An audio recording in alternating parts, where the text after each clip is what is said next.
बोला ये देखो सामने लगा है, 6:15 का ट्रेन है, कभी भी छूट सकता है। मी जे हॉटेल बुक केलेलं त्या हॉटेलची बुकिंग त्या माणसाने कॅन्सल केली आहे।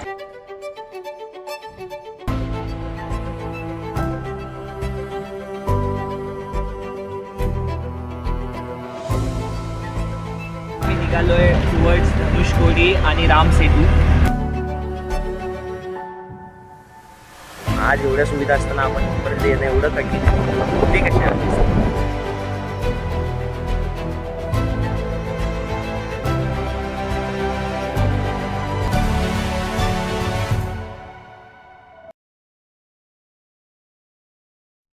नमस्कार मंडळी, कसे आहात सगळे? मजेत ना? आणि मजेतच राहा। Welcome back to home what next. So आज ब्लॉग डायरेक्ट ट्रेनमध्ये सुरू केलेला आपण, ते पण एवढ्या मोठ्या विंडोसोबत। खूप घाई गडबडीत आजचा ट्रॅव्हल आपण सुरू केलेला आहे आणि आज आपण निघालो आपल्या 7व्या ज्योतिर्लिंगकडे, दॅट इज रामेश्वरम। आणि आपल्यासोबत ॲज ऑलवेज आहे हॅरी। से हाय।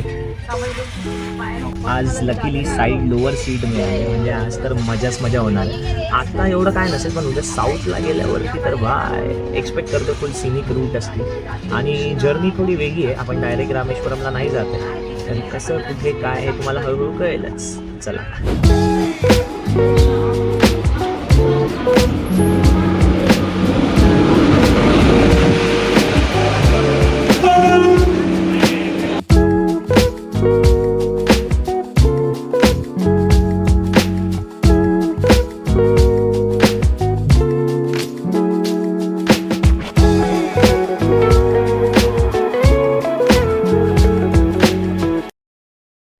या जेवायला आमची नेहमीची परंपरा, कारण आमची RSCT भेटतेच साईड लोअर किंवा साईड अप्पर, आणि आमची जेवणाची ही फिक्स जागा झाली आहे गेल्या 7 ज्योतिर्लिंगपासून।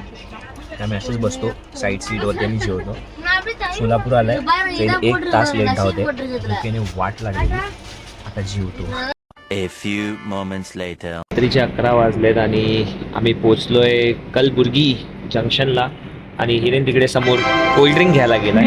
खूप ट्रेन लेट होती, आता ट्रेनने ऑलमोस्ट टाइम एक अर्धा पाऊण तास तरी कव्हर केलाय। आता मस्त झोपून जाणार।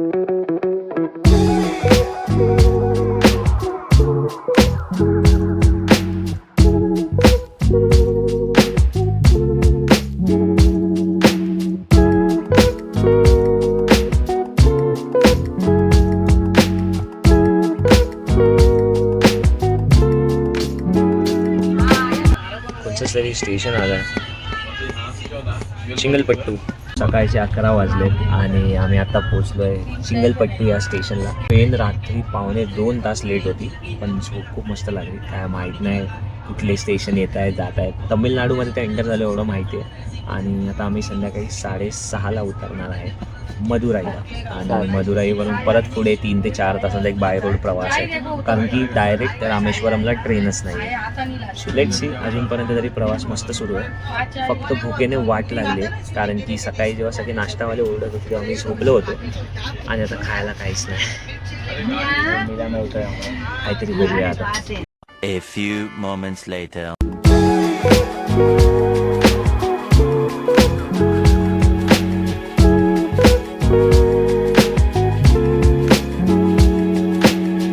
संध्याकाळचे 4 आणि आम्ही पोचलोय तिरुचिरापल्ली म्हणून एक जागा आहे।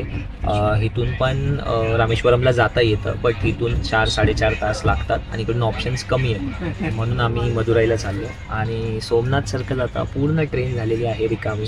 ह्याच्या पुढे फक्त 2 स्टेशन आहेत, एक न वरून काहीतरी त्याचं नाव आहे, आणि मग डायरेक्ट मदुराई। दांडीगुल ड वरून दांडीगुल आहे, आणि मग मदुराई। सो ट्रेन अजून पण अर्धा तास उशिरा धावते। आता काय माहिती तिथे वेळेवर पोचवते का। लकीली मी आणि हिरेनने एक मस्त काम केलं आहे की आम्ही आमचं तिथलं हॉटेल बुकिंग केलं नव्हतं। आम्ही सगळ्या वेळेला काय करतो, डायरेक्ट तिथे पोचतो आणि जे मंदिराच्या जवळ असेल ते बुक करतो। पण ह्या वेळेला ट्रेन जशी लेट होती आहे, म्हटलं तिकडे पोचायला रात्रीचे 10-11 वाजतील, काय भरोसा काय चालू असेल नसेल, म्हणून मग म्हटलं करून टाकूया। सो एक हॉटेल भेटलं आम्हाला 700 रुपयात अगोडा वेबसाईटवरती। तर 700 रुपयांनी प्लस GST जे काय लागेल तर आम्ही बुक केलं आहे, जे मंदिरापासून खूप जवळ आहे। तर त्याला मेसेज पण करून ठेवला आहे की बाबा आम्ही येतो आहे, आमची बुकिंग देऊ नकोस, रात्री उशीर होईल।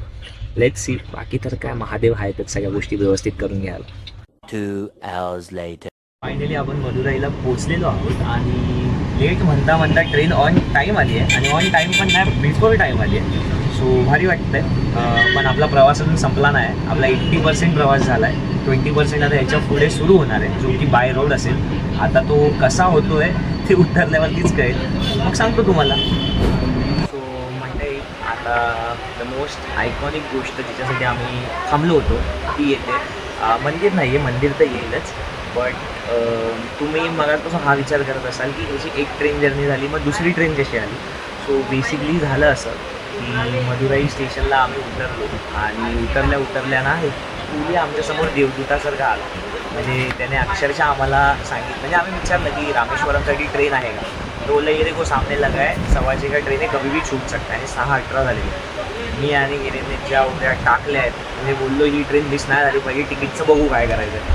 आणि आम्ही उडी घातली, ती ट्रेनमध्ये चढलो आणि देवाचं नाव घेऊन मग कसं बसा आम्ही तिकीट बुक करायला. एक हॅक होता आमच्याकडे, तो मी सांगू नाही शकत, मला गेम करा कधीतरी मी तुम्हाला सांगेन. आणि मग आम्ही ती ट्रेनची तिकीट काढली आणि चक्क 140 रुपये. आता आम्ही 4 तास लोकलने प्रवास करून शेवटी पोहोचलो आहे. लोकल म्हणजे पॅसेंजर ट्रेनने प्रवास करून पोहोचलो आहे रामेश्वर.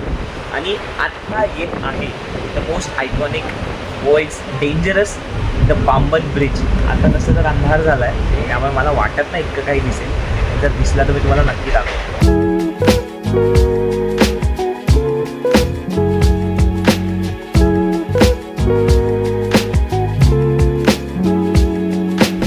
हा आहे इंडियाज मोस्ट आयकॉनिक आणि डेंजरस पांबन ब्रिज.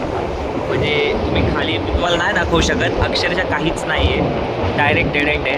आणि हा आज रात्री तुम्हाला एवढा छान नाही दिसत आहे, पण ट्राय करीन उद्या सकाळच तुम्हाला दाखवायला. हा जो समोर तुम्हाला छोटा पॅच दिसतो, हा छोटा ब्रिज, हा जुना ब्रिज होता. पहिलं ट्रेन याच्यावरून जायची, मग ह्यांनी हा रोडसाठी नवीन ब्रिज बनवला आणि आता ट्रेन अजून एका वेगळ्या ब्रिजवर जात आहे. बघा, मला मोबाईल पण बाहेर काढायला भीती वाटते. दादा कोणत्या प्लॅटफॉर्मवर जाईल? एक नंबर.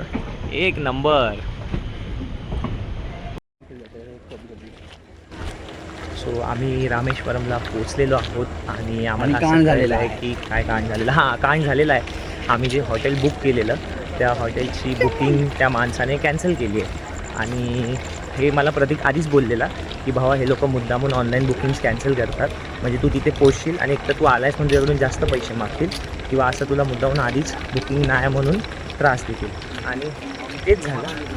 बघू आता काही काहीतरी भेटेल. मंडळी, आम्ही आता एका रूममध्ये चेक इन केलेला आहे आणि हा असा काहीसा आमचा एक छान क्यूट असा AC रूम आहे आणि इथे वॉशरूम आहे. वॉशरूम पण मस्त आहे.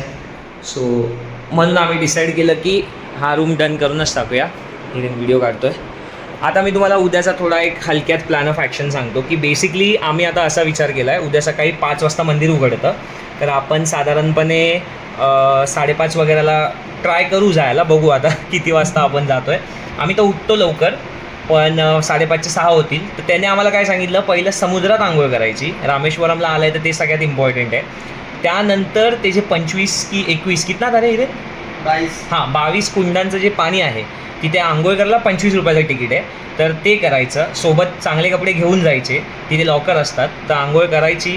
तिथे तुम्हाला चेंजिंग रूम मिळतील, ते चेंजिंग करायचं आणि त्यानंतर लॉकरमध्ये तुमचे ओले कपडे ठेवून जायचं, कारण की आतमध्ये ओले कपडे आत अलाउड नसतात. मग आतमध्ये गेल्यानंतर तुम्ही VIP लाईनमध्ये जाऊ शकता किंवा नॉर्मल लाईनमध्ये जाऊ शकता. मंदिराला बरेच गेट आहेत, ईस्ट वेस्ट असं मी ऐकून आहे, ते आता गेल्यावरतीच कळेल. आणि मग दर्शन झाल्यावरती पुढे असा प्लॅन आहे की धनुष्कोडी आणि रामसेतू हे दोन्ही बाजूबाजूला आहे, तर आपल्याला ते दोन्ही एक्सप्लोअर करायचं आहे.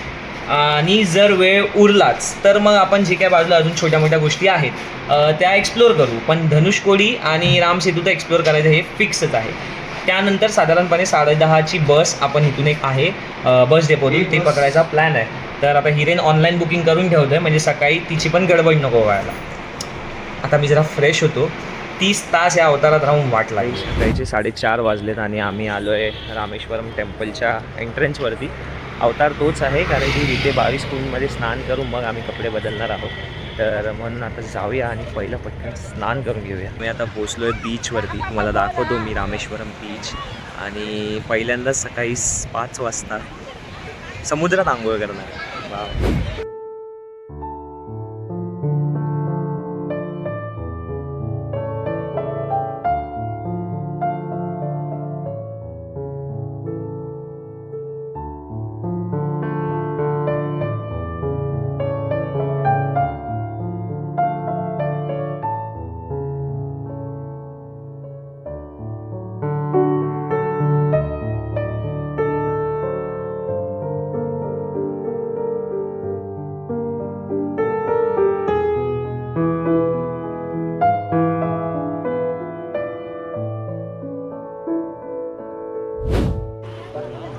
लाईफमध्ये पहिल्यांदा सकाळी 5 वाजता समुद्रात आंघोळ केली. कमाल एक्सपिरियन्स होता. आणि अशी रिच्युअल आहे म्हणतात की तुम्ही जेव्हा रामेश्वरमला येता पहिल्या समुद्रात आंघोळ करा आणि आतमध्ये जे आता 22 कुंड आहेत त्याच्यात आपण आता जाऊन आंघोळ करणार आहे. म्हणून इथे पण चेंज नाही करायचे. अशाच अवतारात अशाच अवस्थेत आपल्याला मंदिराच्या पटांगणात जायचं आहे. मग तिकडे आपण 22 कुंडाच्या पाण्याने आंघोळ करू आणि मग तिथे चेंजिंग रूम वगैरे आहेत. मग चेंज करून आपण देवळात जाणार. सकाळ 5 वाजता समुद्रात डुबकी मारून आम्ही लाईन लावली मंदिरात असलेल्या 22 कुंड स्नानसाठी. प्रत्येक कुंडात एक वेगळी ऊर्जा आणि पाण्याला वेगळी चव आहे. एकदा तरी नक्की अनुभव घ्या. आतमध्येच तुम्हाला चेंजिंग साठी जागा सुद्धा भेटते. मस्त साऊथ इंडियन लुक कॅरी करून आम्ही दर्शनासाठी गेलो. साऊथ म्हटलं की सुंदरता तर आलीच. मंदिरात सुप्रसिद्ध असलेला जगातला सगळ्यात मोठा कॉरिडॉर पाहिला.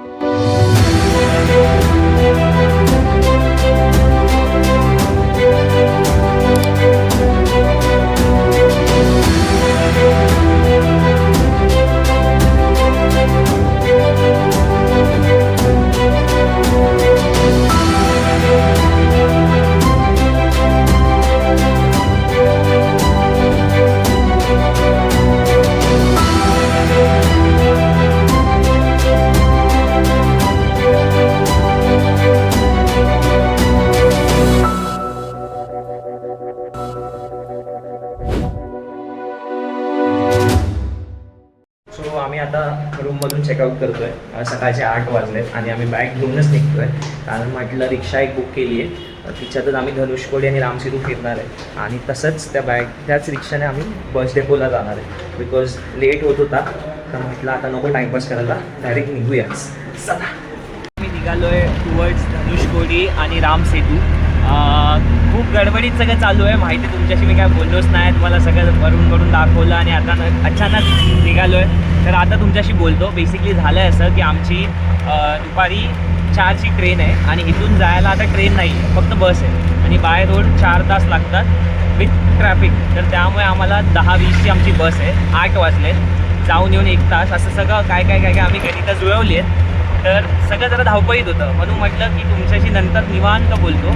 आधी पटापट सगळं फिरून घेऊया, सगळं तुम्हाला दाखवूया आणि मग नंतर गप्पा मारू. तर आता तुम्हाला जर रामेश्वरमबद्दल सांगायचं झालं तर कमाल होतं, कमाल. म्हणजे अक्षरशः मला ना साऊथ खूप आवडतं. मला साऊथ खूप जास्त असं सॉफ्ट कॉर्नर आहे माझं. बिकॉज माहीत नाही का त्यांचे ते टेम्पल्स, त्यांची ती सुंदरता इतकं फॅसिनेटिंग आहे ना सगळं. आणि खरंच म्हणजे इकडे येऊन पण ते मी बघितलं. आमचं दर्शन तर एवढं मस्त झालं की कोणच नव्हतं आम्हाला त्रास द्यायला दर्शनात. इतकं आरामात दर्शन झालं आणि माझ्याकडे आता शब्द नाही आहेत. पण मी शेवटला नक्की काहीतरी एक चांगली गोष्ट आहे याच्या पूर्ण ट्रिपबद्दल सांगेन आणि तुम्हाला सगळ्या प्रोज अँड कॉन्स आयडिया शेवटला देईन. म्हणजे तुम्ही काय घेऊन जा, काय घेऊन जाऊ नका, ते स्नान वगैरे करायचं आहे तर कसं ऑप्शन आहे, हे सगळं मी तुम्हाला शेवटला सांगेन.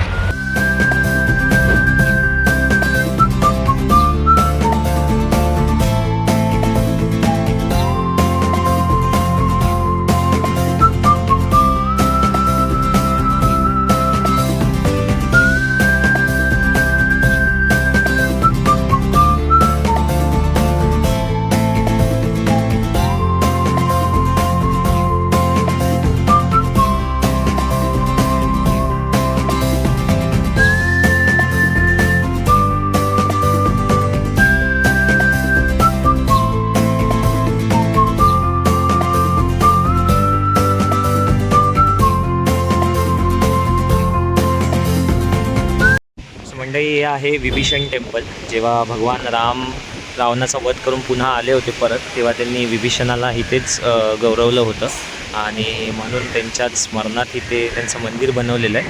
सो तुम्ही जेव्हा धनुषकोडीला येता तेव्हा ऑन द वेज हे लागतं, तर नक्की विजिट. सो म्हणजे हे जे सगळं तुम्हाला समोर दिसतं, आता आपण त्या टोकापर्यंत जाणार आहे. आणि बाकी हे जे सगळं आहे हा कम्प्लीट तो जो समोर आयलँड आहे त्याच्या त्या साईडला सगळं श्रीलंका आहे. क्या बात आहे यार, म्हणजे भारी वाटतंय की एका टाईमला श्री प्रभू रामचंद्र इथे येऊन गेले आणि आज एवढ्या सुविधा असताना आपण इथपर्यंत येणं एवढं कठीण आहे. ते कसे आहे? धनुषकोडी हे तमिळनाडूच्या सदन टोकावरचं बेट. ह्याच ठिकाणी बजरंगबलींनी आणि त्यांच्या वानर सेनेने राम सेतू बनवला.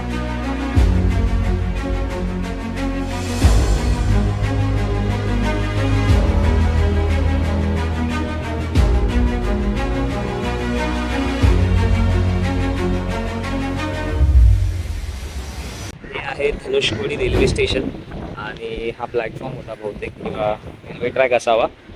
असं म्हणतात की जेव्हा 1960च्या अगोदर धनुषकोडीच मेन सिटी होती, तेव्हा दुसरी कुठली सिटी नव्हती. रामेश्वरम ते फक्त टेम्पल होतं, पोस्ट ऑफिसपासून सगळं इथे होतं. पण 1960च्या सुनामीनंतर हे सगळं जे बरबाद झालं तेव्हा मग लोक सगळी तिकडे मायग्रेट झाली.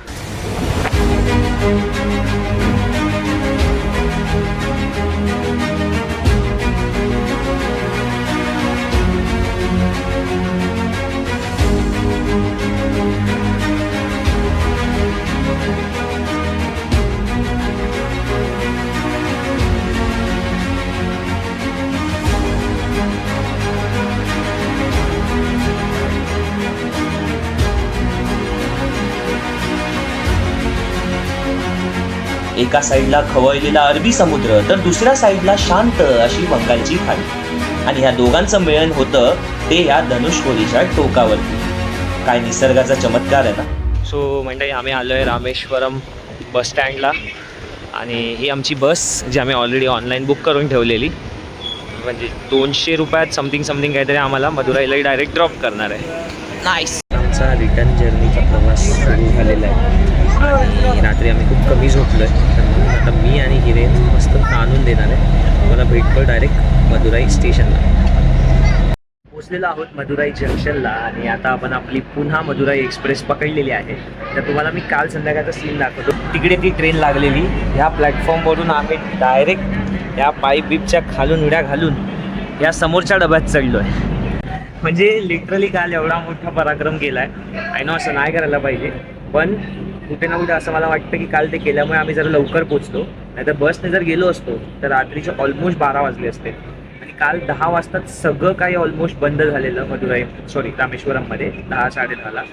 आम्हाला रात्री तर जेवायला पण नाही भेटलं आहे. अक्षरशः आम्ही चिप्स वगैरे खाऊन झोपलो अशी आमची अवस्था होती.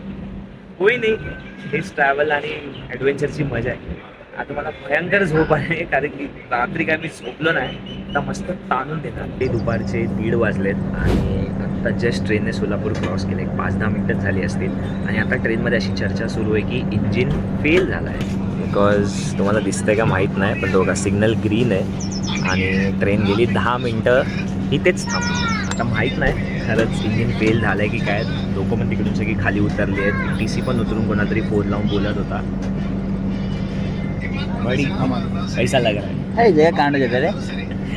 क्लाइमॅक्स खत्म नहीं हो रहा है हमारी जर्नी में. So good news guys, train चालू झालेली आहे. ट्रेन खाली कोणतरी बेवडा आलेला, तर बहुतेक ट्रेनने त्याला उडवलं असं वाटतंय आणि म्हणून ट्रेन थांबली होती.